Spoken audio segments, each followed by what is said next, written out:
The Easter Bunny just gave us a basket full of rotten eggs as the newest list of the top 10 Democrats for president in 2024 is out. And just wow, you'll want to see who the experts think is the #1 candidate. Hopefully you all had a blessed Easter and relaxed a little with family. But we're back at it, and the professor is going to tell us all how it's done. Yeah, let me talk for a second. I'm a professor. You are the president. That's all that we need. No, I'm Professor Biden from Penn. You're the president. No, he says. No. Well, we're going to hop to it and talk about the next presidential election because the so-called experts at the Washington Post have ideas for who will be the nominee. But I can't move on without talking all things that are simply excellent. God bless you all.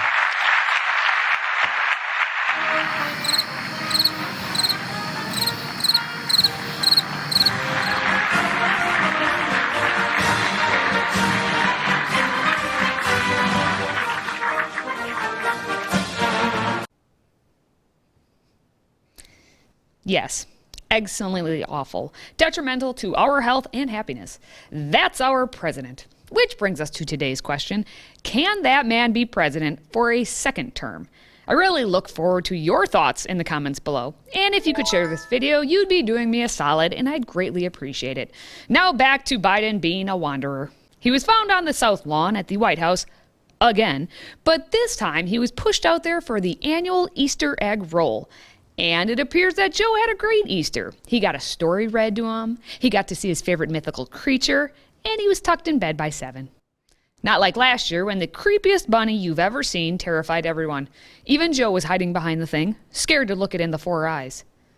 Oh my word, it's back. But this time at least, it wasn't muzzled. But here's my question. Why does the male bunny have glasses? Don't rabbits eat carrots? Don't carrots give you better eyesight? Well, we do know one carrot who you don't want to look at, or you'll go blind. Is that the new press secretary? Who knows who's under here? No more bunny business. That's the line we worked on. Do you guys like it? Okay. Thank you for joining us, Easter Bunny. Not funny, Bunny. But I would rather have the Easter Bunny give us the news from the White House press room. At least we can believe in him. Except Joe would rather believe in the female Easter Bunny more than the creepy male bunny because Joe must always be the creepy male.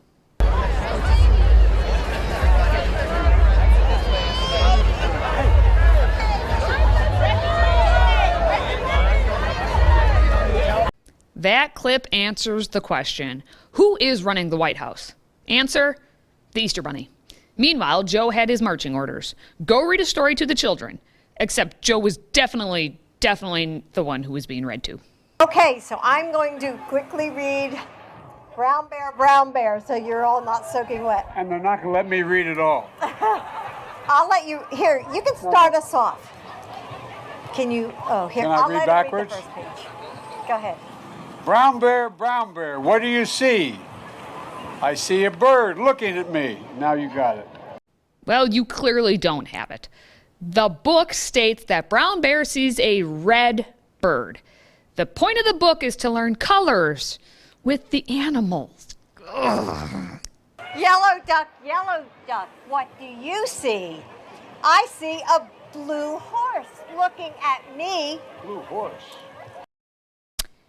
And then she just skips to the yellow duck and ignores the red bird. Come on, man. Come on, man. Come on, man. Back to the story. White dog, what do you see? I see a black sheep looking at me.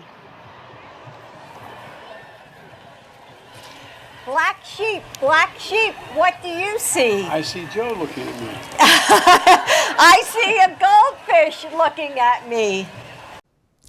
Well, that's awkward. Let's wrap this up. Thank you. Okay, just stay. She's telling me just sit, don't move. She's a teacher. I'm the teacher, you know. She's a teacher. Is that his wife or his wet nurse? I don't want to know what kind of role play they're into. Not now. Not ever. And then they injected Jimmy Fallon into the mix as he read his story called Nana. More than the moon? More than the stars? More than all the planets by far. More than rainbows, more than dreams, more than 3 scoops of your favorite ice cream. Whoa, now we're tired. I didn't write that for you, I swear. I promise I didn't plan this. You had Joe at ice cream. But hey, we've now had our story and treats, so let's get to the business at hand. The Washington Post just compiled a list naming their top 10 Democrats for the 2024 presidential election. Oh, this list is a good one. Part of what the Post is going off of is the February poll by YouGov, which showed the potential nominees for the Democrats in 2024. Joe Biden was polling at 21%, with not sure coming in second place at 18%, which is probably the best option, quite frankly.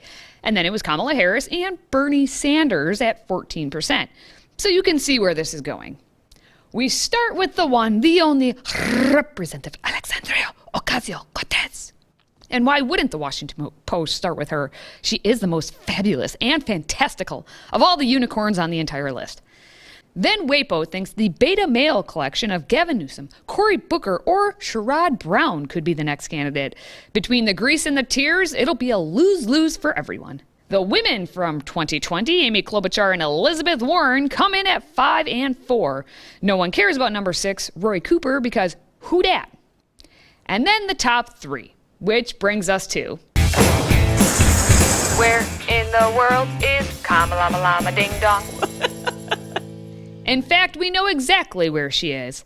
In the third spot is the current Vice President Kamala Ding Dong. The fact that the current Vice President is not the first candidate on the list, and by WAPO's own admission, she dropped a slot this time, to the third spot shows just how unpalatable she is. Kamala had to drop out of the 2020 race before her home state of California even voted because she knew she'd get shellacked. That's the level of unpopular we're dealing with. She really is nothing more than a word salad and a cackle. Have you ever smoked? I have. Okay. Like And I inhaled. I did inhale. Okay. She's the worst. And coming out at the number 2 spot is Pete Buttigieg. WAPO says he's there because he's next in line just in terms of sheer plausibility. What a ringing endorsement. Now, maybe WAPO just put Booty at number 2 to represent just how many months he was gone on paternity leave while shipping containers just sat at sea and the supply chain crisis escalated. Yet no one noticed. No one noticed Petey gone for 2 months, and no one will really notice him at number 2 because we'll all be focused on the fact that the Washington Post believes the number 1 candidate for the Democrats in 2024 is Joseph Robinette Biden. Yes, senile and all, Biden is the Washington Post's top candidate for the 2024 presidential election. Octogenarian presidential nominee. The fact that this is a consideration shows you all you need to know. I mean, since his inauguration, he's only declined in approval of his job performance as president overall by both genders and in every age bracket, generation, and race of people. So yeah, he's clearly the number 1 choice. Remember, democracy dies in darkness, or by believing in this list as something worth considering. If you ever thought the Washington Post was anything more than a rag for the Democrats, then you also probably believe in the Easter Bunny, and that bunnies lay eggs, which they do not. But don't tell Joe, it'll break his old fragile heart. Okay, ready, get set.